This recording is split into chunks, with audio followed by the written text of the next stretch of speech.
La campagne électorale qui se continue et nous, on continue à faire le tour des partis, des candidats. Vous l'avez dit, les 2 premières semaines en ondes, je me garde chaque jour une occasion de vous présenter des candidats, mélange de gens d'expérience, de vieux routiers de la politique, mais aussi de nouveaux visages qui font un premier saut et pour lesquels c'est fascinant de découvrir qu'est-ce qui a pu les motiver, pourquoi le saut en politique, pourquoi choisir un parti, pourquoi en choisir un autre. Avec moi aujourd'hui, un candidat du Parti vert du Canada, J.C. Lauzon. Bonjour, visage connu dans le monde médiatique, mais nouveau en politique. Oui. Pourquoi? Oui. Pourquoi? Parce que les motivations, les convictions. Les dernières années, j'ai fait beaucoup de spectacles pour l'environnement, pour la protection de l'eau potable, Ristigouche, Kakuna, Sorel-Tracy. Il y a beaucoup de problématiques environnementales, puis c'est venu aux oreilles de l'adjoint d'Élisabeth May, du Parti vert du Canada, puis on m'a approché, puis ma réflexion n'a pas été tellement longue parce que je me disais, ben oui, j'ai 61 ans et j'ai fait toutes sortes d'affaires. J'ai été porte-parole de beaucoup de causes sociales et là, j'ai l'impression que je suis tombé face à face avec la cause sociale, la cause la plus importante, selon moi, la cause environnementale. Et c'est pour ça le Parti vert. Parce qu'il y a des gens qui reprochent au Parti vert de dire, regarde, il y a d'autres partis, exemple le NPD là, qui est en tête, et c'est sûr qu'eux, ils vont dire, nous aussi, on est vert, on est pour l'environnement, on était contre certains projets, etc. Pourquoi un parti entièrement consacré à l'environnement, un Parti vert? La différence entre le Parti vert et tous les autres partis, c'est que tous les autres partis ont apposé à leur politique, à leur programme, un chapitre d'environnement. Le Parti vert est né d'une philosophie environnementale. Les Verts, c'est un mouvement mondial qui a été créé là, en 2001. Il y avait 70 pays, 8000 délégués en Australie. Et c'est une philosophie qui part de l'environnement. C'est-à-dire que si tu n'as pas d'eau, si tu ne peux pas t'assurer que l'eau va être bonne à boire pour toi, ta famille et les générations futures, si l'air que tu respires, tu pourras pas il sera plus respirable parce qu'on va avoir trop brûlé d'hydrocarbures, si les sols que tu cultives ne seront plus cultivables parce que tu es trop poussé, tu as trop mis d'engrais ou de pesticides ou n'importe quoi, bien, je veux dire, tu n'as plus rien. Alors, l'eau, l'air, la terre, pour moi, c'est 3 grandes données. Quand j'essaie de me résumer le programme du Parti vert, je me dis, tout part de là. Pas d'environnement, pas d'eau, pas de vie.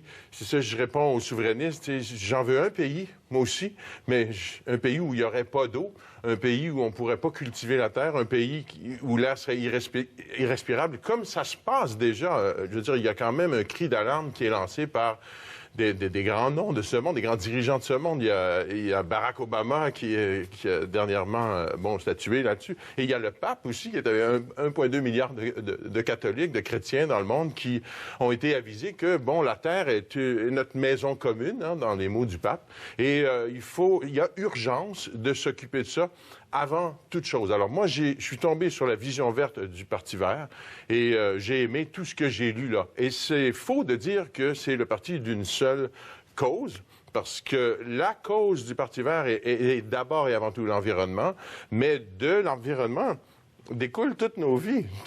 La qualité de vie pour laquelle, dans Pierre Boucher, le patriote Berchère, le comté dans lequel je me présente, la qualité de vie, c'est très important. Et quand tu vois des trains qui transportent des matières dangereuses qui risquent d'exploser, il suffit d'un déraillement. Quand tu vois les berges, ce qu'on veut faire avec, je pense qu'il faut réfléchir là-dessus. Puis moi, ça m'interpelle beaucoup. Et la réponse est comment, des citoyens? Parce que là, je pense que vous avez commencé le terrain, commencer à aller dans le comté. À tous les jours, j'ai des mots d'encouragement. C'est sûr, on fait du porte-à-porte, on serre des mains, puis on embrasse des bébés. Mais la réponse est très bonne. Je sens que les gens sont prêts pour autre chose. Puis tu sais, c'est vrai ce que vous disiez, le NPD, il y a beaucoup d'orange, mais il reste que le vote stratégique, c'est pas d'avoir juste une couleur contre une autre couleur. Parce que si on se dit que le Parti conservateur, ça va être un gouvernement minoritaire aux prochaines élections, pourquoi il n'y aurait pas 3 puis 4 couleurs dans l'opposition? Puis pourquoi il n'y aurait pas cet échange d'idées-là que la démocratie, il me semble, devrait permettre? Ouais. Dans sa philosophie, dans son travail, le Parti vert part de l'environnement. Est-ce qu'il y a, par exemple, dans le programme, une dimension économique? Parce que, on sait que même les gens préoccupés d'environnement, Ils veulent avoir un travail, ils veulent avoir une paye aux 2 jeudis pour faire vivre la famille.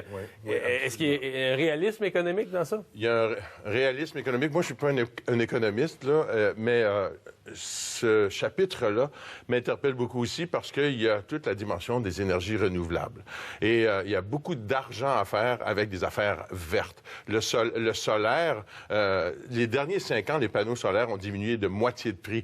Et vous allez me dire qu'il y a beaucoup d'électricité au Québec, mais c'est pas une raison pourquoi on ne développerait pas cette énergie-là, l'énergie solaire, l'éolien, parce que ce sont des énergies qui n'augmenteront pas de prix. Je le prends de André Bellil, de la QLPA, qui se présente lui aussi pour le Parti vert dans le comté Bellechasse. Le pétrole fluctue, mais l'air, le vent, l'éolien, l'eau, l'hydrolien, ça change pas de prix, ça. Et le solaire non plus. Alors, ce serait intelligent, je pense, de mettre des sous dans ce développement de genre d'affaires-là. Et le Parti vert a définitivement l'intention, c'est écrit dans le programme, d'enlever un peu de crédit aux pétrolières, développer l'hydrocarbure. On le voit, là, ce que ça donne, là, mettre tous ses œufs dans le même panier, ça, c'est pas concluant. Et ça, c'est une façon de faire de l'argent. Mais il y a de l'écotourisme aussi. Moi, je vois 80 km de berges sur le fleuve Saint-Laurent. Faut se questionner sur ce qu'on veut faire avec ces berges-là. Et c'est un joyau. Je suis certain que tous les citoyens de mon comté rêvent qu'il y ait plus de plages.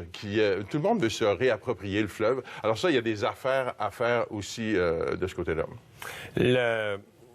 La scène fédérale, le Bloc n'a pas le succès qu'il a déjà eu, mais quand même, la scène fédérale est toujours aux prises avec la question, bon, est-ce qu'on est fédéraliste, est-ce qu'on est souverainiste?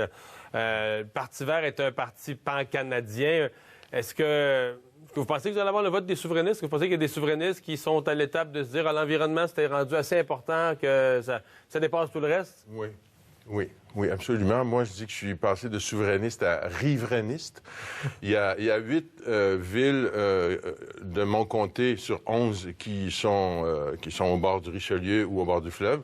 Et moi, je crois que oui, il y a comme un désistement de... Au fait, les priorités, c'est l'environnement, bien plus que la souveraineté ou l'identitaire, la question identitaire. Moi, c'est sûr que j'ai pas cessé d'aimer mon Québec, là, mais il reste que, présentement, si tu as un nuage toxique qui te vient de l'Ouest, il n'arrêtera pas parce que ta province est devenue un pays puis tu es devenu souverain. S'il y a l'eau du fleuve, c'est 80 de l'eau des Grands Lacs. Alors, on n'a pas le choix.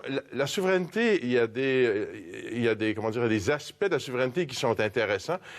Et ce qui me plaît beaucoup de la vision verte et du programme du Parti vert, c'est qu'ils vont reconnaître, on reconnaît déjà le droit à l'autodétermination des peuples.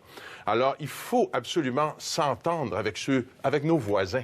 Tu peux pas dire, moi, je suis souverain, puis toi, l'eau que tu bois, c'est l'eau qui vient de la province d'à côté, c'est l'eau des Grands Lacs. L'air que tu respires, c'est l'air de tout. Mais je pense que ce qui arrive, puis j'aime beaucoup la phrase du pape, le pape est avec nous, que c'est une maison commune. On doit partager. Alors, oui, il y a des aspects où c'est chiant de faire partie du Canada, puis moi, il y a des affaires du Canada que j'aime pas du tout. Et le Parti vert, c'est dans ses plans de changer ça. Puis je pense que les souverainistes, les plus jeunes, peut-être, il y a des irréductibles, il y en a. Mais moi, je serre des mains à des gens qui me disent, oui, je pense qu'on est rendu là. Je pense qu'on peut mettre de côté cette option-là, puis focusser sur la protection de l'environnement, puis l'avenir de l'environnement pour les générations futures. La chef de votre parti, Elisabeth May, relativement, plus connue sûrement qu'il y a 4 ans, mais encore relativement peu connue des Québécois. Ne parle pas un français extrêmement fluide non plus. C'est beaucoup amélioré. C'est vrai que c'est amélioré. Des cours de français elle vient évidemment de la Colombie-Britannique. Elle est plus forte dans cette province-là aussi. Les chiffres du Parti vert sont clairement plus forts en Colombie-Britannique. Oui. Est-ce que le Québec est dans les priorités, dans le fond, du parti? Est-ce qu'elle va venir au Québec? Est-ce que vous avez eu la chance de la rencontrer? Est-ce qu'elle a le leadership voulu pour permettre au Parti vert de faire une percée en sol québécois? Évidemment, moi, je crois que oui. Elle est venue ici, on l'a transportée, on lui a fait visiter le Richelieu puis les bords du fleuve, justement, Montcomté. Mais elle vient souvent aussi, elle est venue dernièrement annoncer celui qui a traversé la Chambre, José Nunez Malo. Et je crois que les Québécois sont prêts pour une voix féminine, une voix... C'est une philosophie totalement différente. C'est une façon de poser des questions totalement ingénues. Elle connaît très bien les dossiers. Elle travaille tout le temps. Elle a 3 BlackBerry dans les mains, 3 BlackBerry dans ses 2 mains. Elle est, moi, je pense qu'elle est prête et les Québécois sont prêts à recevoir Mme May. Et le nombre de comtés, on prévoit proposer des candidats dans tous les comtés du Québec. Le Parti vert va être représenté partout?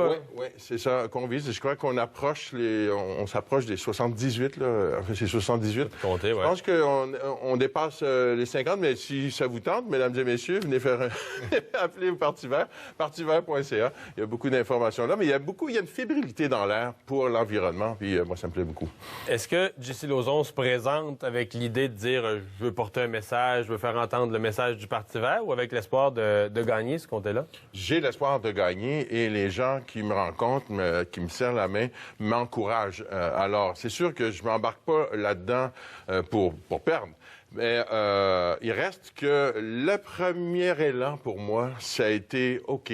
Je vais avoir 6 mois. Et puis là, on a une longue campagne. Moi, ça me plaît. Très longue campagne. Très longue campagne. Moi, ça me plaît. Et moi, je me dis, j'ai ce 6 mois-là pour parler d'environnement puis parler des causes qui sont... Moi, j'ai mes enfants assis au bout de la table, là, mes 3 jeunes enfants, puis je les regarde manger, puis je me dis, qu'est-ce que je leur fais manger? Qu'est-ce que je leur fais boire? Puis comment je les enligne dans la vie? Puis c'est ça qui me pousse à dire, bon, ça presse, on arrête de dire des niaiseries, de faire le clown pendant un bout. Et on s'embarque là-dedans. À 61 ans, je suis prêt pour des batailles. Et là, les gens du comté vont pouvoir vous connaître davantage, vous distribuer ça, là. Oui, vous avez un bon momentum parce qu'aujourd'hui même, c'est livré dans 38 000 résidences du comté. C'est un peu le bilan de la campagne, un humoriste qui se lance en politique. Et il y a toutes sortes de réflexions là-dedans. Bravo à toute l'équipe qui a réussi à mettre ça sur pied, puis à Corina Bastiani, ma directrice de campagne, surtout. J.C. Lauzon, merci beaucoup d'avoir été avec nous. Bonne chance, bonne campagne. Merci beaucoup.